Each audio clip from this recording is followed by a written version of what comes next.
Everything in your life and business get better if you get better with words. That's connected to speaking. People don't buy what you sell, they buy what you. That's connected to speaking. Clear communication comes from a clear, all are belief statements. Because truth that leaves the heart reaches the heart, you don't got to figure out where to put it. Only thing you got to force people to place is a lie. When you speak truth, people feel it. So truth that leaves your heart reaches people's heart. Only lies got to be forced for people to place it somewhere. I truly believe that. Nothing makes me more money than speaking. Nothing has changed my life more than speaking. So I truly believe that it is the skill that changes everything.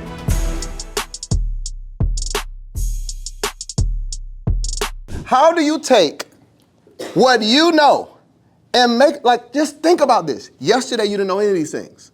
But now, anytime that we need transitional statements, gaps, call and response, I can lean on any of these. And every statement I gave y'all are belief statements.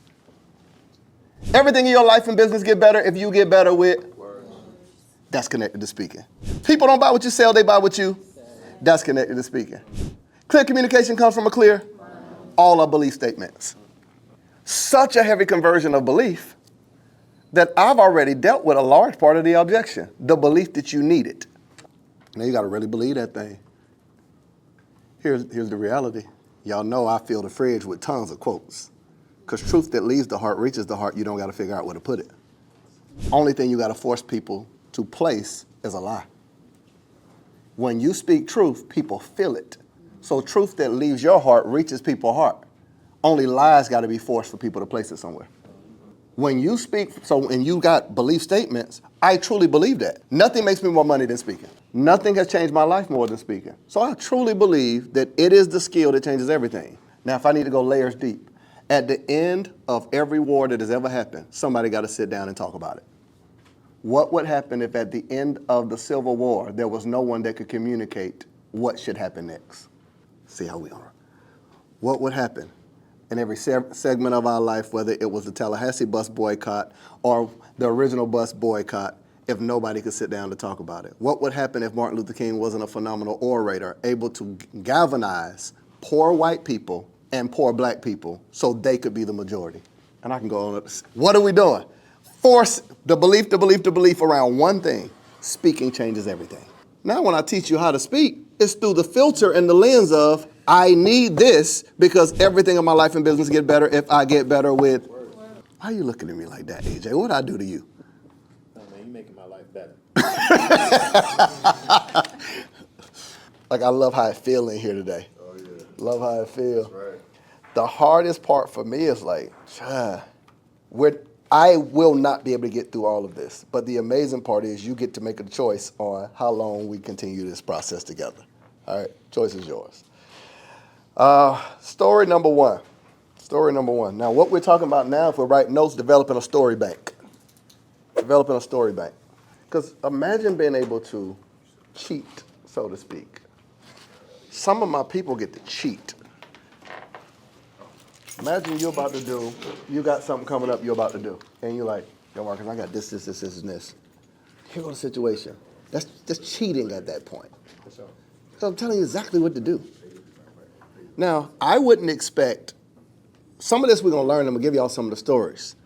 But I have no expectation for you to know in every situation right away. That's like being an NFL player. In your first few years, what do you look at first if you're a quarterback? You walk out on the field, anybody play football? What you read? What's the first thing you read if you're the quarterback before you audible out or get ready to change the play? Safeties, over the top. Tells you everything. You don't look at the linebackers or the line. Come right out and look at the safeties, and it tells you if they shade in this way, what play to call. Omaha, right? Same with basketball.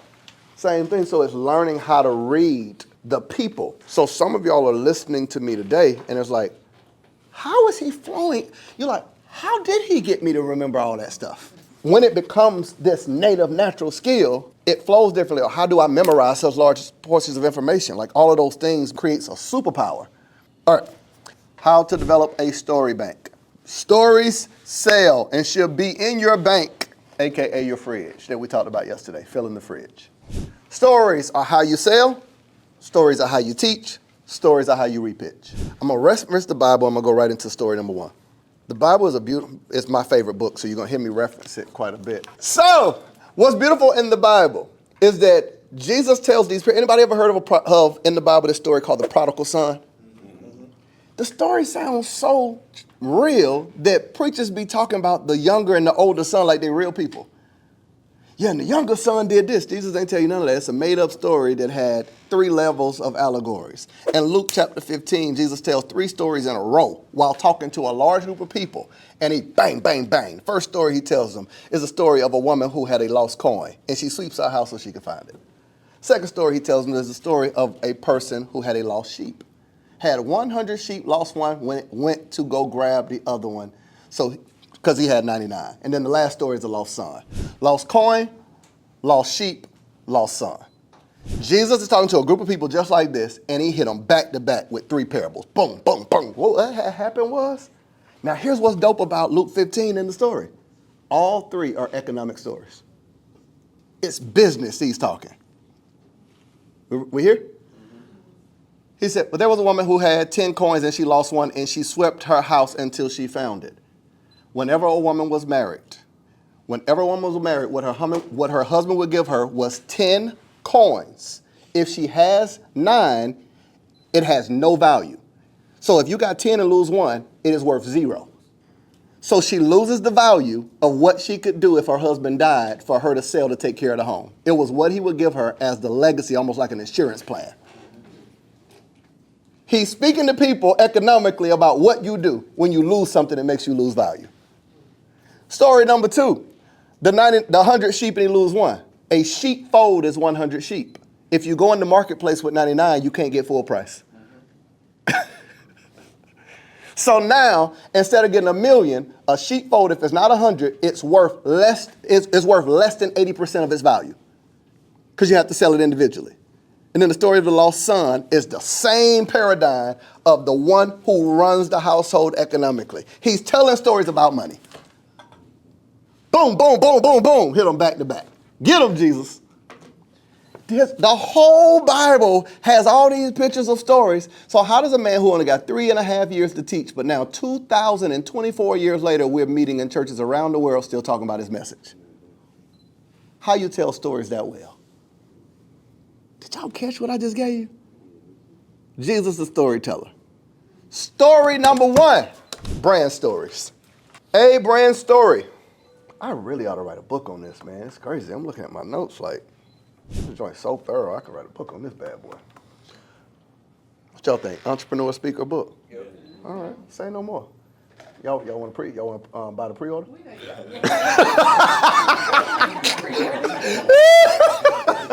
I'm just playing, kinda, unless you're gonna do it. All right. A brand story communicates the identity, purpose, and values of a business or a person. It reflects what your brand stands for and the unique way you show up.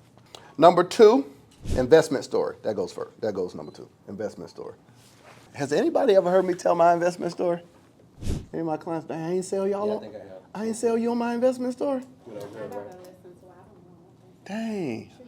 What made y'all buy from me without my investment story? I thought that was the one that got you. It was already in. Say what now? 90-something%. Dang. My investment story, you heard, Houston, Texas. As the story goes, my investment story, my first investment into coaching was $10,000. That was the first investment I made in coaching in 2014. Now, I don't know where y'all was at in 2014. Y'all can act brand new if you want, but that thing felt totally different than investing 10 now. Like, be real. 2014? Oh my God. That joint was like, whew. And it's a true story. But her program was $25,000. It was called Society of Extraordinary Entrepreneurs. She charged me 10, as life would have it, because she said, I'll charge you 10, but you have to coach and you have to come and speak at every one of my tour stops. Imagine being a new entrepreneur and a person that's making $1 million per tour stop says to you, in exchange for a $15,000 discount, you got to speak on every one of the tours. Now, she ain't pay my way, she ain't pay for me to fly, nothing. I had to get myself there, I had to get my own hotel. My crazy self didn't realize I had to skilled in. What would make a person invite a brand new person into a space on their tour to open for every tour stop? And I was so good, I opened and closed. Open and closed. I was the first speaker and the last speaker on every single stop. So I tell the whole story, and depending on how I'm telling it, I'm sitting there. I'm sitting there like, dang, $10,000, like, man, that's a whole lot of money. I'm inserting a thought. I'm dealing with an objection. Man, that's all. 10,000. How many of y'all would think $10,000 is a whole lot of? I'm catching the rhythm. Money, saying it the same way. That's part of the investment story. I won't. Was that intro? Or was that No, this blended into the speech while teaching, like I think like strategy 2 or number 3. Like it's a part of a teaching. Gotcha. So it's a story that's within a strategy I'm teaching. Gotcha. Yeah, I typically don't tell stories isolated from something I'm teaching. The stories are directly a part of it. Right. And it just blends seamlessly into the conversation, just like I just did. I'm teaching an investment story, and it's like, boom, just seamlessly weave that thing on in there. But that's kind of the story. I won't tell the whole story, but like I invested $10,000. I learned a skill that changed my life. Just think about this. How many of us knew what a funnel was in 2014? I'm not talking about using them, knew what it was. That's what I paid her to learn how to do. Infusionsoft lead pages. Oddly enough, she took me to a conference that was nobody that looked like us. And at the conference, there was this little small company giving people free lifetime access for $20 called SamCart. Anybody ever heard of SamCart? Yeah. They're up and coming. You can test it. You had lead pages, which was really huge. Anybody heard of lead pages? Yeah. ClickFunnels did not exist, wasn't even on the map. The front runner at that time was Infusionsoft. They had just came out in 2015 with this technology, this weird thing that the guy did and said, everybody text this number. Check your phone. Everybody, oh my God, how'd he text me now? That is not amazing. We were in that room like, I cannot believe this. This is amazing. In 2015, that man said, text this number on the screen, and we received a text message? 2015. $10,000 changed my life because I paid her 10. How many millions you think I made from learning funnels as a foundation? We created an agency surrounding funnel building, automation, lead. She taught me ads, she taught me funnels, and she told me how to create my first offer. My first offer was called Your 30-Day Book, how to discover, develop, and deliver your book in 30 days or less. Why? Because I had written 23 books. She said the one thing everybody's going to ask is, how'd you write that many books? I'm at the conference trying to sell a $20 product, and she said, Marcus, if you ever learn this thing called funnels with your gift of speaking, you'll be a very rich man because you can take a boring subject and make it exciting for anybody. She was right. $10,000 gave me permission to make $1 million. If you're teaching and you know you're going to teach the 3 types of stories that everyone should tell to close more sales, if that's the thing I'm teaching, 3 stories that everyone should tell to close more sales, well, if I'm teaching 3 stories, out of the 3 stories, where do I want to place that? Where if I'm teaching story number 2, investment stories, the investment story goes there. It has to align with what I'm teaching. All right. I don't want to sit too long in that, but yeah, I killed that investment story. I think you heard me say it one time where I was shaking my hand, like I was acting that thing out. You know what I'm talking about? Sitting there like, nah, I ain't going to do it. Yeah. Oh, man, I'm going to pay. No, I ain't going to do it. Like I was shaking my hand and all that kind of stuff. Yeah, it was, it was crazy. Okay. So when you tell this story, you're telling them how much you paid and why? Mm-hmm. Is that the... I'm also seeding the idea, use a credit card to pay me.